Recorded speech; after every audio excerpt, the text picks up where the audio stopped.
Hello दोस्तों, मैं धीरेन स्वागत करता हूं आपका एग्ज़ाम स्टडी विद संगीता में। दोस्तों, आज के इस वीडियो में हम कवर करेंगे सुपर फास्ट रिवीजन के जरिए रेलवे ग्रुप डी के छात्रों के लिए एनसीईआरटी एग्जाम्पलर बुक से जीव जनन कैसे करते हैं। दोस्तों, इस बुक से बार बार क्वेश्चन यहाँ पर एग्जाम में पूछे जा रहे हैं, तो आप यहाँ पर एक भी चैप्टर को छोड़कर मत जाना, सभी क्वेश्चन को एक बार जरूर देखकर जाइएगा। ये वीडियो यदि आपको अच्छा लगे, हेल्पफुल लगे, तो प्लीज़ वीडियो को लाइक और शेयर जरूर कीजिएगा।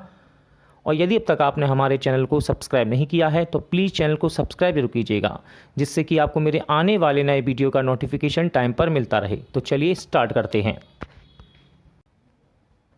जीव जनन कैसे करते हैं, क्वेश्चन नंबर 1 देख लेते हैं। नीचे दी गई जीवों की सूची में वे कौन से जीव हैं जो अलैंगिक विधि से जनन करते हैं। तो देखिए, इस क्वेश्चन का सही आंसर है ऑप्शन बी, यानी कि केला, ईस्ट और अमीबा, ये सभी अलैंगिक विधि से जनन करते हैं। अगला क्वेश्चन है, पुष्पों में नर और मादाओं में युग्मकों जनन कोशिकाओं को उत्पन्न करने वाला भाग कौन सा है।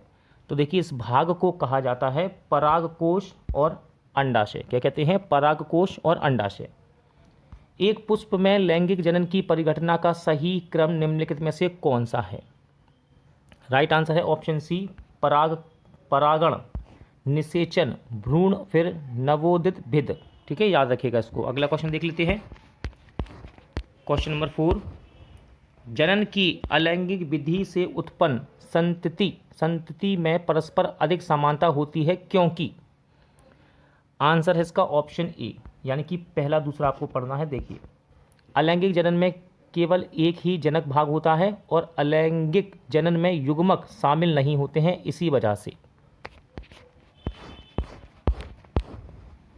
जनकों से संतति से संप्रेषित होने वाले लक्षण किसमें विद्यमान होते हैं। तो ये विद्यमान होते हैं दोस्तों जीन में। किसमें? ऑप्शन डी, जीन में।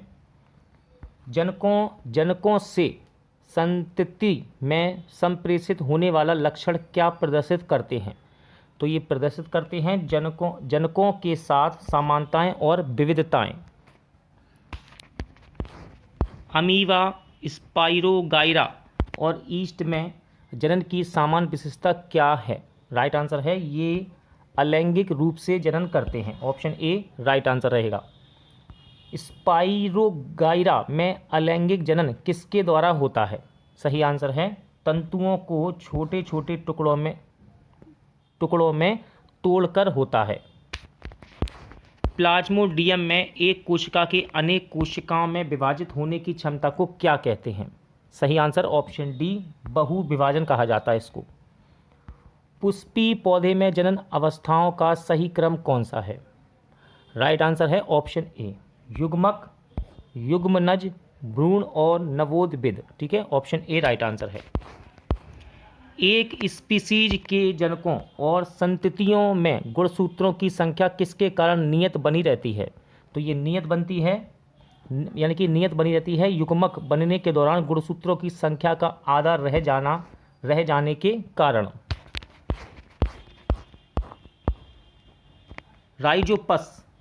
राइजोपस में उन नलिकाकार सूत्र जैसी संरचना को क्या कहते हैं जिन पर बीजाणु धानियाँ लगी होती हैं।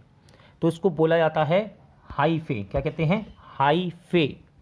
अगला क्वेश्चन है, कायिकी प्रवर्धन द्वारा नए पौधे निम्नलिखित में से किससे बनते हैं। तो ये बनते हैं दोस्तों तना, जड़ और पत्तियों से। राइट आंसर है ऑप्शन बी। अगला क्वेश्चन है, डबल रोटी के स्लाइस पर कवक का तीव्र गति से फैलने के लिए उत्तरदायी कारक कौन सा है। आंसर हो जाएगा ऑप्शन सी, यानी कि बड़ी संख्या में बीजाणुओं का होना और डबल रोटी में नमी और पोषक की उपलब्धता। पराग नली की लंबाई निम्नलिखित में से किन किन के बीच की दूरी पर निर्भर करती है। सही आंसर है ऑप्शन बी, यानी कि वर्तिकार्ग की ऊपरी सतह पर परागकण और बीजांड पर। ठीक है, क्वेश्चन नंबर 16 देखते हैं। पुष्पों के संदर्भ में निम्नलिखित में से कौन सा कथन सही है। तो राइट आंसर है इसका ऑप्शन डी, यानी कि दूसरा वाला और चौथा। पढ़ लेते हैं। ये लैंगिक जनन के अंग होते हैं और निषेचन के बाद इनसे फल बनते हैं। एक लिंगी पुष्प के संदर्भ में निम्नलिखित में से कथनों में से कौन सा कथन सही है?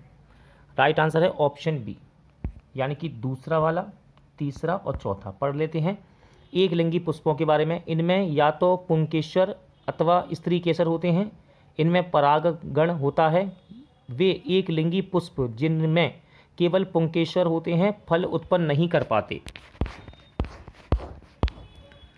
क्वेश्चन नंबर 18 देखते हैं पुष्पी पौधों के संदर्भ में लैंगिक जनन के बारे में निम्नलिखित में कथनों में से कौन सा कथन सही है? राइट आंसर है ऑप्शन सी। ऑप्शन सी का मतलब है पहला वाला, दूसरा और तीसरा सही है। पढ़ लेते हैं एक बार।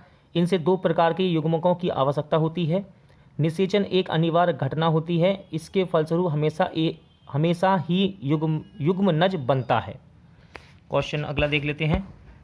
देखिए ABC किस प्रकार के प्रक्रम है, यहाँ बताया गया है ABC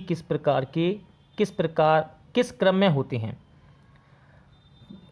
डायग्राम वाले चित्र यहाँ पर पूछे जा रहे हैं, तो आप एक भी क्वेश्चन को यहाँ पर छोड़ेगा मत। सही आंसर इसका ऑप्शन सी, प्रांकुर, बीजपत्र और मूलांकुर। ठीक है, ये इसका क्रम है ABC का। आगे बढ़ेंगे।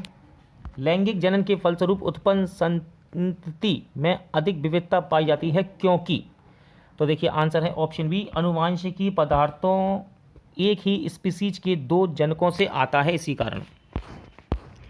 जीवधारियों के लिए जनन करना अनिवार्य है ताकि, तो देखिए क्यों है, पीढ़ी दर पीढ़ी स्पीसीज की निरंतरता को बनाए रखने के लिए।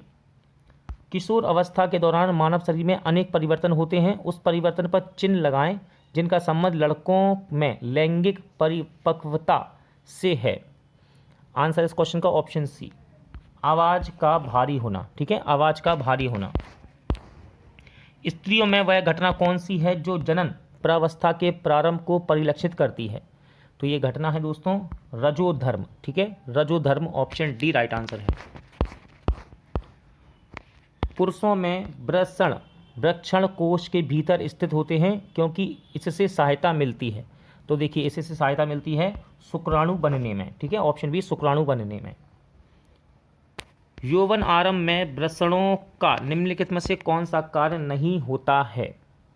सही आंसर इसका ऑप्शन सी, यानी कि अपरा का विकास और एस्ट्रोजन का स्त्राव। नर जननांगों के विभिन्न भागों में शुक्राणु के परिवहन के लिए सही क्रम कौन सा है? आंसर है इसका ऑप्शन ए, वृषण, शुक्रवाहक और मूत्रमार्ग। ठीक है, अगला क्वेश्चन है निम्नलिखित में से कौन सा रोग यौन संचारित नहीं होता है? आंसर हो जाएगा इसका ऑप्शन बी, हेपेटाइटिस। ठीक है, यौन संचारित नहीं है, तो कौन कौन से हैं? सिफिलिस, HIV एड्स और गोनोरियो।